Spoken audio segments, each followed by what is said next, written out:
दक्षिण भारत के केरल और तमिलनाडु राज्य की सीमा से लगकर खड़ा विशाल वेल्लीगिरी पर्वत। कहते हैं जब भी भगवान शिव का मन कैलाश में ऊब जाता है तो वो यहीं आकर निवास करते हैं। इसीलिए इस पर्वत को दक्षिण का कैलाश भी कहा जाता है। और इसी वेल्लीगिरी पर्वत की तलहटी में बसा है एक छोटा सा खूबसूरत शहर कोयम्बतूर। वैसे तो पूरे दक्षिण भारत में ही बारिश अपने पूरे खुमार के साथ बरसती है, लेकिन शायद इस बार मॉनसून कोयम्बतूर पर कुछ ज्यादा ही मेहरबान था। पिछले कुछ दिनों से यहाँ लगातार होती बारिश रुकने का नाम ही नहीं ले रही थी। बरसात की ऐसी ही एक रात में अचानक आसमान में तूफानी हवाओं के साथ तेज बिजलियां कड़कने लगी, जिसे देखकर सड़क पर चलते इक्के दुक्के लोग भी डर कर आसपास के घरों के अहाते में जा छिपे।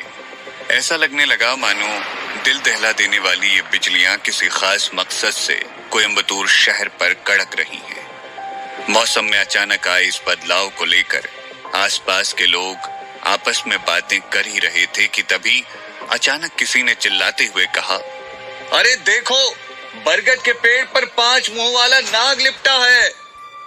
उस आदमी की बात सुनकर वहां मौजूद सभी लोग चौंक गए। तभी भीड़ में से किसी दूसरे आदमी ने हंसते हुए कहा, अरे भाइयों, लगता है आज इसने फिर से चढ़ा रखी है। आज के जमाने में एक मुंह वाला नाग दिखाई नहीं देता और इसे 5 मुंह वाला नाग दिखाई दे रहा है। उस दूसरे आदमी की बात सुनकर वहां खड़े सभी लोग ठहाका मारकर हंसने लगे, लेकिन तभी अचानक आसमान में एक जोरदार धमाके के साथ बिजलियां कड़की और उस बिजली की रोशनी में बरगद के पेड़ पर लिपटा हुआ 5 मुंह वाला दिव्य नाग साफ साफ दिखाई देने लगा। हालांकि उस पुराने बरगद के पेड़ की सबसे ऊंची डाली पर लिपटा हुआ वो नाग जख्मी था और उसके 5 फनों से टपकता हुआ खून उस बरगद के फलों में रिस रहा था, लेकिन फिर भी अपने 5 फन गर्व से फैलाए तकरीबन 20-22 फुट की लंबाई वाला स्याह काले रंगों का वो 5 फनों वाला नाग देखने वालों को दूर से ही अपनी दिव्यता का अनुभव करवा रहा था। अपने सामने का नजारा देख वहां मौजूद लोग उस बरगद के पेड़ के नीचे इकट्ठे हो गए। उनमें से कुछ तो उस 5 मुंह वाले नाग को देखते ही घुटनों के बल बैठकर उसकी दिव्यता को प्रणाम करने लगे, तो वहीं कुछ नौजवान उस नजारे को अपने कैमरे में कैद करने के लिए मोबाइल फोन ढूंढने लगे। लेकिन इससे पहले कि वो लोग आंखों को अचंभित कर देने वाले उस नजारे को अपने कैमरे में कैद कर पाते, वो दिव्य नाग एक छोटी सी दिव्य ज्योति में तब्दील हो गया। तभी एक बार फिर से आसमान में तेज बिजलियां कड़की और अचानक वो दिव्य ज्योति गोली की स्पीड से उड़ती हुई पास ही के एक छोटे से घर की 3री मंजिल पर बने कमरे में दीवान पर सोए शिवा की दोनों आंखों के ठीक बीचों बीच जा समाई। शिवा का शरीर पिछले 2 सालों से कोमा में था और इस दौरान उसकी हालत में किसी भी तरह का कोई सुधार नहीं हुआ था, लेकिन जैसे ही वो दिव्य रोशनी शिवा के शरीर में समाई तो उसके शरीर में हल्की हल्की हलचल होने लगी और वो कोमा से बाहर आने लगा।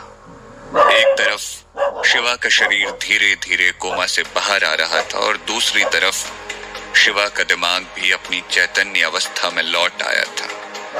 भले ही उस वक्त शिवा उठकर खड़ा नहीं हो पा रहा था, लेकिन फिर भी वो अपने आसपास होने वाली हर गतिविधि को महसूस कर पा रहा था। उसने मन ही मन खुद से कहा, क्या मैं सच में फिर से धरती लोक पर लौट आया हूं? ये कमजोर और निर्जीव सा शरीर, क्या सच में ये मैं ही हूं?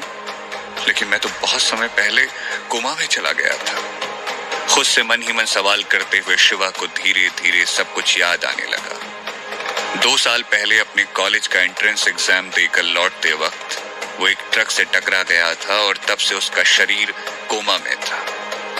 उस एक्सीडेंट की वजह से शिवा का शरीर तो कोमा में चला गया था, लेकिन साथ ही साथ उसकी कुंडलिनी शक्ति भी जागृत हो गई थी और उसकी आत्मा उसका शरीर छोड़कर भटकते हुए नागलोक तक जा पहुंची थी।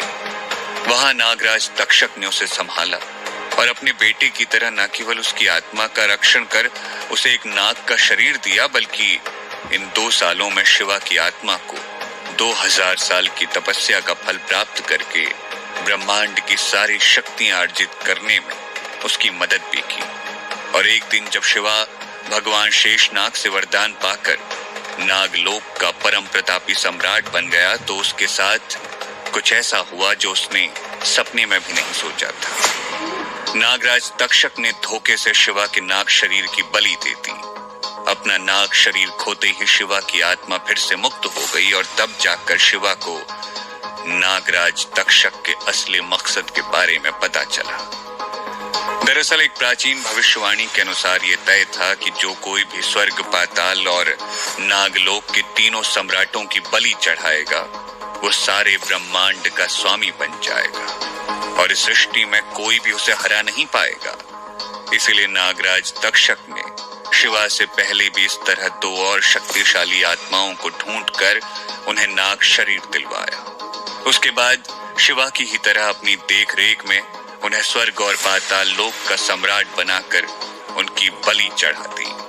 हालांकि नागराज तक्षक अपने मकसद में कामयाब तो हो गया था, लेकिन नाग शरीर से मुक्त होते ही शिवा की आत्मा अपनी सारी शक्तियों के साथ फिर से धरती लोक लौट आई और अब वो शिवा के शरीर में प्रवेश कर चुकी थी। नागराज तक्षक की याद आते ही शिवा का मुंह कड़वा हो गया और उसके अंदर गुस्से की आग जलने लगी। उसने मन ही मन खुद से वादा करते हुए कहा, नागराज तक्षक, एक दिन मैं फिर से लौट कर नागलोक आऊंगा और तुम्हें तुम्हारे गुनाहों की सजा जरूर दूंगा।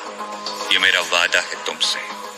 इतना कहकर शिवा ने धीरे धीरे अपनी आंखें खोली और अपनी धुंधली नजर से अपने आसपास के माहौल का जायजा लेना शुरू कर दिया। शिवा एक टूटे फूटे से दीवान पर लेटा हुआ था, जिसके बगल में एक छोटी पुरानी मेज रखी हुई थी, जिस पर एक पानी का गिलास, 2 बिस्किट और उसके परिवार के 4 सदस्यों की एक तस्वीर रखी हुई थी। उस तस्वीर को देखते ही शिवा के मन में अपने पूरे परिवार की यादें फिर से ताजा हो गई। यहाँ के लोगों का मानना था कि अग्निहोत्र ब्राह्मण कुल में जन्मे शिवा के पूर्वज भगवान धन्वंतरी से प्राचीन आयुर्वेद और औषधियों का ज्ञान प्राप्त करके यहाँ आकर बस गए और आदिकाल में उन्होंने यहाँ एक आयुर्वेदिक चिकित्सा केंद्र स्थापित किया जो आज भारत का सबसे बड़ा आयुर्वेदिक अस्पताल है। अब ये कहना मुश्किल है कि इस कहानी में कितनी सच्चाई थी, लेकिन इस कहानी की वजह से आज भी शिवा के पूरे खानदान का अच्छा खासा नाम था। हालांकि खानदान का बड़ा बेटा होने के नाते शिवा को इस समृद्ध और इज्जतदार शास्त्री खानदान का उत्तराधिकारी होना चाहिए था, लेकिन इस सब के विपरीत उसका बचपन सिर्फ गरीबी, तिरस्कार और अपमान में ही बीता था। शिवा के दादाजी के आदेश के अनुसार उसके पूरे परिवार को घर के साथ साथ शास्त्री खानदान से भी बेदखल कर दिया गया। शिवा के चचेरे भाई भास्कर शास्त्री ने शिवा पर हमला किया, जिसकी वजह से उसके पूरे शरीर को लकवा मार गया। ऐसा न जाने कितना कुछ हुआ था शिवा के अतीत में, जिसे याद करते करते शिवा की आंखें भर आई। तभी अचानक शिवा को बाहर के दरवाजे का ताला खुलने की आवाज सुनाई दी और उसका ध्यान टूट गया। शिवा ने देखा कि सामने हॉल का दरवाजा खुला और एक लंबी छरहरी सी लड़की जल्दी में घर के अंदर दाखिल हुई और उसने जोर से घर का दरवाजा फिर से बंद कर लिया। एक पल के लिए तो शिवा को अपनी आंखों पर यकीन ही नहीं हुआ। उसके सामने खड़ी वो खूबसूरत और नाजुक सी लड़की कोई और नहीं बल्कि उसकी छोटी बहन मीनाक्षी थी। मीनाक्षी को देखते ही शिवा ने दबी सी आवाज में कहा, मीनू। दरअसल पिछले 2 सालों में कभी कभार शिवा के शरीर में हल्की फुल्की हलचल हो जाया करती और शिवा एक आध शब्द बड़बड़ा भी दिया करता था। इसीलिए मीनाक्षी को लगा शायद इस बार भी ऐसा ही कुछ हुआ है। यही सोचकर उसने शिवा पर कुछ खास ध्यान न देते हुए घबराए स्वर में कहा, शांत हो जाइए भैया, हम दोनों छुपन छुपाई खेल रहे हैं। अगर आप चुप रहेंगे तो आपकी मीनू आपको उन्नी अप्पम खिलाएगी। उन्नी अप्पम का नाम सुनते ही शिवा के चेहरे पर मुस्कुराहट आ गई। तभी अचानक उसे दरवाजे के बाहर से एक भद्दी और बेहुदा मर्दाना आवाज सुनाई दी। मीनू दीदी, आप इतनी जल्दी में कहाँ भाग रही हैं? मैं आपको खा थोड़े ही जाऊंगा। उस आवाज को सुनते ही मीनाक्षी ने चिल्लाते हुए कहा, चतुर चुपचाप यहां से चले जाओ वरना मैं पुलिस को बुला लूंगी। किसी समय चतुर शिवा का होने वाला साला हुआ करता था, लेकिन अब शिवा का उन लोगों से कोई लेना देना नहीं था। इसीलिए चतुर का नाम सुनते ही शिवा की आंखों में गुस्सा उतर आया, लेकिन इससे पहले कि वो कुछ कह पाता, चतुर ने दरवाजे के बाहर से ही चिल्लाते हुए कहा, क्या मीनू, इस गटर और गंदगी में रहते रहते तुम घर आए रिश्तेदारों का स्वागत करने की तमीज भी भूल चुकी हो क्या? दरवाजा खोलो, मुझे तुमसे बात करनी है। लेकिन चतुर की बात सुनकर मीनाक्षी ने घबराते हुए कांपते स्वर में कहा, तुम कल आना, हम कल बात करेंगे। अभी मेरी फैमिली घर पर है और उन्हें तुम्हारा यहाँ आना अच्छा नहीं लगेगा, ठीक है? अब जाओ यहाँ से। मीनाक्षी की बात सुनकर चतुर ने उसका मजाक उड़ाते हुए कहा, तुम्हारी फैमिली? तुम अपने उस टैक्सी चलाने वाले भिखारी बाप की बात कर रही हो या फिर उस भगौड़ी माँ की जो किसी दूसरे के साथ भाग गई? या फिर उस जीते जागते मुर्दे शिवा की जो ना कभी कुछ बोलता है ना कुछ सुनता है? बहाने बनाना बंद करो और चुपचाप दरवाजा खोलो। इतना कहते ही चतुर ने दरवाजे पर एक जोरदार लात मार दी। चतुर की लात से लगे धक्के की वजह से मीनाक्षी खुद को संभाल नहीं पाई और रोते हुए जमीन पर गिर पड़ी। मीनाक्षी की ऐसी हालत देखकर शिवा गुस्से से तिलमिला उठा। वो उठकर मीनाक्षी की मदद करना चाहता था, लेकिन उसका शरीर उसका साथ नहीं दे रहा था। दरवाजा खुलते ही चतुर सीधा घर के अंदर दाखिल हुआ और सरसरी नजर से शिवा को देखते हुए बोला, ओ, ये धरती का बोझ भी यही है? दरवाजे पर हुई धक्का मुक्की और अचानक से झटके के साथ गिरने की वजह से मीनाक्षी का लहंगा उसके घुटनों तक सरक आया था। उसके सुंदर, नाजुक और चमकते हुए पैर साफ साफ दिखाई देने लगे थे। चतुर ने हवस भरी नजरों से मीनाक्षी को देखते हुए कहा, ये लो मेरी बड़ी बहन जयंती की शादी का कार्ड, आना जरूर। चतुर को इस तरह घूरते देख मीनाक्षी ने झट से अपना लहंगा नीचे सरकाते हुए कहा, अच्छा ठीक है, तुम्हें कार्ड देना था, तुमने दे दिया, अब यहां से जाओ।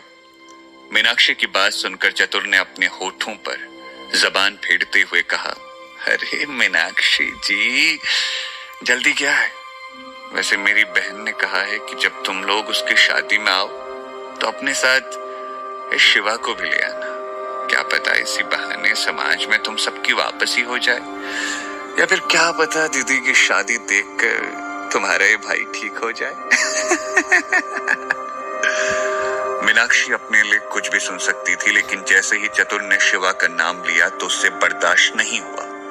उसने भरे गले से चिल्लाते हुए कहा, मेरे भैया की ऐसी हालत देखकर भी तुम लोगों का कलेजा ठंडा नहीं हुआ? जो अब सारे समाज के सामने उनका मजाक बनाने पर तुले हो? निकल जाओ यहाँ से, हमें से कोई भी तुम्हारी बहन की शादी में नहीं आएगा। इतना कहते कहते मीनाक्षी की आंखों में आंसू भर आए, जिसे देखकर चतुर ने उसे ताना मारते हुए कहा, ओहो, देखो तो जरा भाई बहन का प्यार कितना गहरा है। वो तो मेरी बहन ने तुम्हारे इस जिंदा लाश भाई को माफ करने का मन बना लिया है, वरना हम तो खुद नहीं चाहते थे कि तुम में से कोई भी वहां आए। कान खोलकर सुन लो, चुपचाप शादी में आ जाना और साथ में मेरी बहन के कन्यादान में देने के लिए कम से कम 1 लाख रुपए तक के तोहफे लेकर आना, वरना। चतुर के मुंह से 1 लाख रुपए के तोहफों की बात सुनते ही मीनाक्षी के पैरों तले जमीन खिसक गई। उसने गुस्से में तिलमिलाते हुए चतुर से कहा, 1 लाख रुपए के तोहफे? किस बात के तोहफे? हाँ, तुम लोग अपनी हद पार कर रहे हो। मेरे भैया और तुम्हारी बहन की शादी तो बचपन में ही तय हो गई थी, लेकिन आज वो मेरे भैया से रिश्ता तोड़कर उन्हीं के चचेरे भाई भास्कर से शादी करने जा रही है।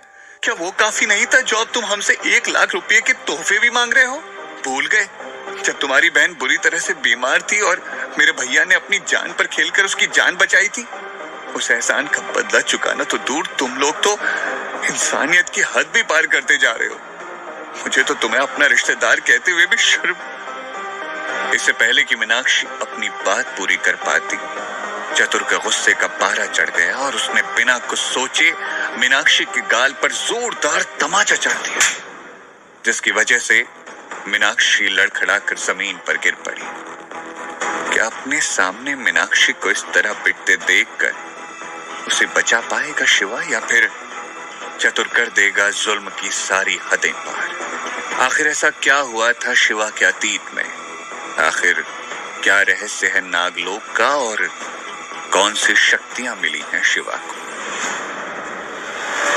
जानने के लिए सुनिए हिस रीबर्थ ऑफ अ डिस्ट्रॉयर का अगला एपिसोड सिर्फ